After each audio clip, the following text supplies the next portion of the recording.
Long Ride Home is about a night out on the piss with the lads, basically getting bladdered, not knowing where you are and how the hell you're going to get home. That's my best recollection of it anyway. I think it was kind of blurred or blurred vision when I wrote it. That's pretty much the way he was in those days.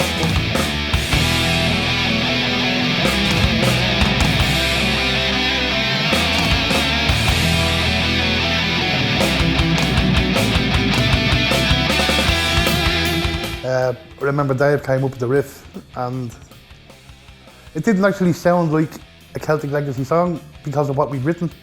We'd gone through, we'd written Glencore, we'd written Lost Soul, we'd written Celtic Legacy, the track, and this is nothing like that. And we were going, yeah, that would give them a false sense of direction, like that's going to be a kicker of an opening track. So we went ahead and Dave came to the music as usual and wrote out the lyrics, demoed it, loved it, great, it was going to be the opening track on the album. It was a great opening track and we wanted to keep it as the opening track. It just never worked out. There's nothing we could do about it. Circumstances sort of meant that the track had to be replaced at the last minute. We didn't even record it. We just made the decision not to put it on the album. And it's a pity, so it's sort of getting its due now. When I wrote these to suit me. I didn't write them to suit anybody else. Not thinking that somebody else was going to have to come in and probably have to rephrase and rewrite some of the stuff, but Tommy was happy to go ahead. But he just wasn't hitting it, you know? And we were talking about it, myself and Dave at the time, and we said, that's going to look bad if I'm singing the opening track on the album when we have a singer. It's a pity, so it's sort of getting its due now. Yeah, and so then with this song, I mean, with Long Ride Home, what's good for me is because it's a bit of a rarer song, it wasn't on the album, not as many people would know it. It's a good opportunity for me to just go, this is the version of it, this is how it sounds, you know, and the fact it's the opening track, it's kind of a good statement now of the lineup and the new sound, and yeah, I think it's a great song, great way to start an album.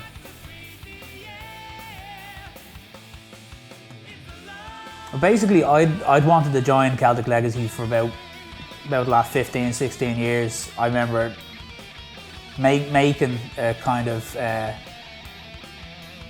decision. I was like, whether anyone likes it or not, I was like, I'm getting that job someday.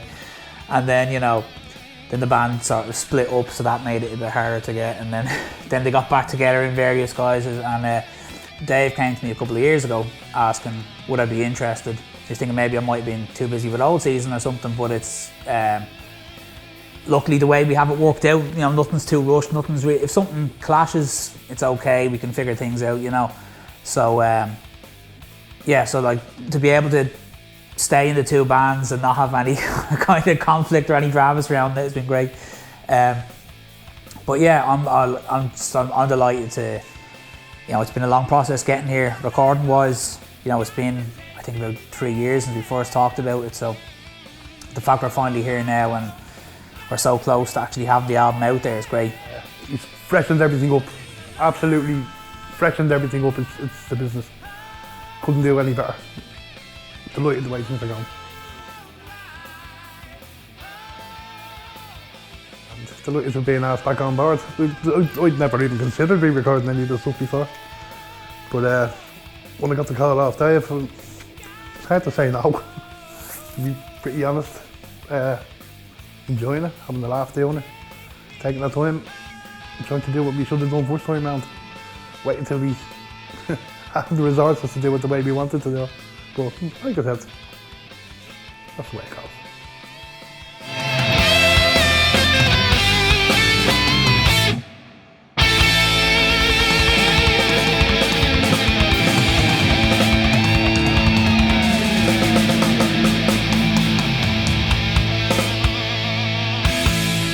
And John did a great track and stop laughing, you.